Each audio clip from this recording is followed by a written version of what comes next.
am delighted to be part of this third retreat that brings us together to review the performance of the fifth administrations during the first half of its term in office and define our future pathway to fulfill the promises we made to the people of Kenya. This retreat comes at a critical stage of our mandate, being half-time since the administration was installed in September 2022. It gives us an opportunity to reflect on how far we have worked towards fostering Kenya's socio-economic transformation journey and how we have done it. Further, it is a time for us to strategize on the legacy we shall leave and be remembered for at the end of our first term in office in August 2027.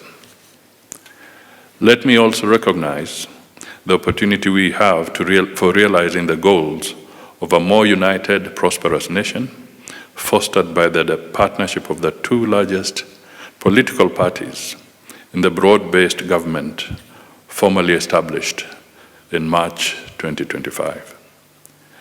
This collaboration will bring new synergies and convergence of thought process in scaling up the implementation of the government's bottom-up transformation agenda. The theme of this retreat, Charting the Course Ahead, challenges us to focus on deepening the gains we have achieved in the past 2.5 years, responding to the rapidly changing environment in which we are implementing priority government policies, projects, and programs. From where I sit in coordinating national government initiatives, I can say with confidence that we have endeavored to deliver on our commitments, even in the most challenging circumstances. The State Department for National Government Coordination is working closely with the National Government Implementation Committee and the National Government Administration Officers to improve efficiency in the delivery of government priorities. We have constructively engaged with all implementing agencies and key stakeholders in assessing the progress achieved in the implementation of priority initiatives and agreed on actions to resolve constraints and bridge gaps, slowing down progress. Furthermore, the State Department for Parliamentary Affairs has achieved critical milestones in facilitating a conducive legislative and regulatory framework for enabling political and socioeconomic transformation. We are also better focused and engaged in our diplomacy and diaspora relations, anchored on the updated foreign policy launched by the State Department for Foreign Affairs in December 2024, and the diaspora policy launched by the State Department for Diaspora in March 2025. These insights demonstrate how we have forged together as a whole of government, prioritizing the government's vision of transforming Kenya into a prosperous middle-income country built on the foundations of democracy, equity, and inclusive growth. Let me conclude by urging you all to journey together in closing the gaps that have constrained the full realization of our transformation agenda and exploring emerging opportunities for cementing the impact of our work to the beneficiary citizens. This administration was elected at a very critical point in terms of our country's economic situation. We were elected on a very popular agenda, which was to create an inclusive economy, an economy which brings on board everyone, where the prosperity of the country is shared across economic classes. Quite radical. Therefore, the comments that we hear every day about how far we are in that agenda are expected, because we won under this radical, daring, and bold commitment. At that time, Your Excellency and members and colleagues, as you know, there were global shocks. the aftermath of COVID-19, the war in Ukraine, high interest rates in America, which had ripple effects on many economies, including the Kenyan economy. No wonder, by the time, Your Excellency, you left Karen for swearing in, oil marketers were knocking on your door because there was no fuel in the country at that time.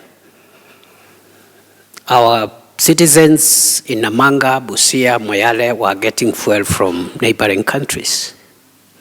So even as we contextualize where we are midterm, let us reflect and see where we are coming from and the heavy lifting that has gone in between from that time to now. We are also asking ourselves, how far have we come in terms of delivering the brick and mortar for development? Policies, programs, projects. Because right now at midterm, it's about delivery, impact, and not planning or even rationalization. We're also asking ourselves, I hope, how far have we come in terms of carrying along the stakeholders that constitute the Kenyan society?